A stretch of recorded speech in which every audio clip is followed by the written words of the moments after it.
किसी ने बड़े कमाल की बात कही है कि इंसान सुनता है मन भर, सुनने के बाद प्रवचन देता है तन भर और खुद ग्रहण करता है कण भर।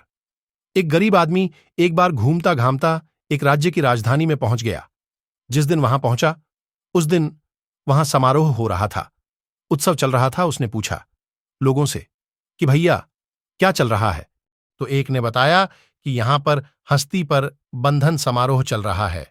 उसने पूछा भाई क्या होता है? इसमें तो बताया गया कि यहां पर क्या होगा। अभी थोड़ी देर में शाही हाथी आएगा और इस रास्ते से गुजरेगा। उसकी सूंड में एक माला होगी। उसने वो माल आज जिस व्यक्ति को पहना दी उसे इस राज्य का राजा अगले 5 साल के लिए बना दिया जाएगा। जहां इस व्यक्ति ने ये बात सुनी, गरीब आदमी भी खड़े हो जाते हैं। लाइन में क्या पता अपने किस्मत चमक जाए और शायद आज मेरा दिन है कि मैं घूमते घूमते यहां पहुंच गया हूं। ये भी खड़ा हो गया। लाइन जैसे ही वह हाथी आया, शायद उस दिन प्रभु को ही मंजूर था। यही कृपा था। वो हाथी आया और उसकी सूंड में माला थी। उसने वो माला इस गरीब आदमी को पहना दी और जैसे ही उसके गले में माला डाली, लोग जयकारे लगाने लगे कि क्या बात है, अपना अगला राजा मिल चुका है। राजपुरोहित ने बुलाया, इसका तिलक किया और कहा अब आप सुन लीजिए। शर्तें तो उसने सोचा, शर्तें भी हैं। उसने कहा बताइए क्या बात है? तो राजपुरोहित ने कहा कि आपको अगले 5 साल के लिए इस राज्य का राजा बनाया जा रहा है, लेकिन 5 साल के बाद आपको ये राज्य छोड़ के जाना पड़ेगा। ये राजधानी छोड़कर जानी पड़ेगी। जंगल में एक नदी है जिसमें बड़े बड़े मगरमच्छ घड़ियाल हैं। वो उनसे मुकाबला करना होगा, अपनी ताकत दिखानी होगी।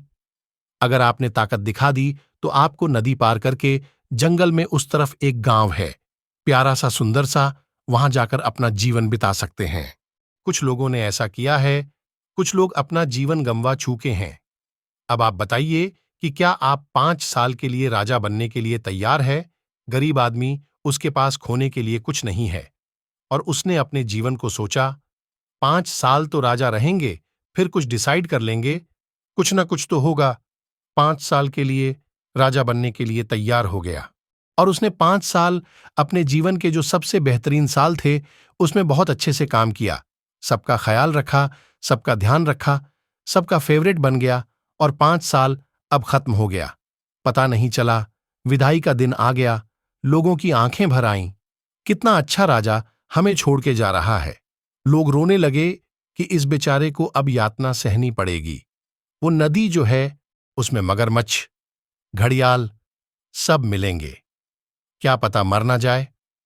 डोल नगाड़ों के साथ में विदाई हुई। जंगल में पहुंचे उस नदी के किनारे पर उसकी विदाई के लिए लोग तैयार थे, लेकिन जैसे ही इसने प्रणाम किया, सबक की धन्यवाद।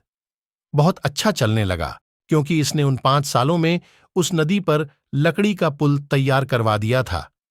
लोग वापस प्रसन्न हो गए कि चलो राजा सुरक्षित रहेंगे और अच्छे से रहेंगे। कहानी राजा की ओर, नदी की नहीं है। कहानी आपकी हमारी है।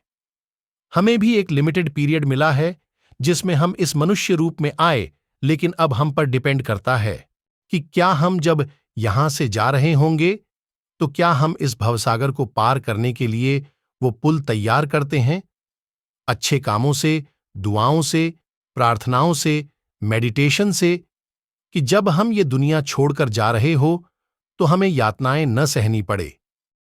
हम कुछ अच्छा करें और भवसागर पार करके पहुंच जाए। वहां जो दूसरा लोग हैं, ये छोटी सी कहानी बस यही सिखाती है कि अच्छे कर्म करते चलिए, दुआएं कमाते चलिए, बाकी सब वो देख लेगा। एक बार फिर से वही बात कहूंगा जो अक्सर कहता हूं, अपनी सच्ची मेहनत, अपनी फैमिली के प्यार और ऊपर वाले के आशीर्वाद के साथ कर दिखाओ कुछ ऐसा कि दुनिया करना चाहे आपके जैसा।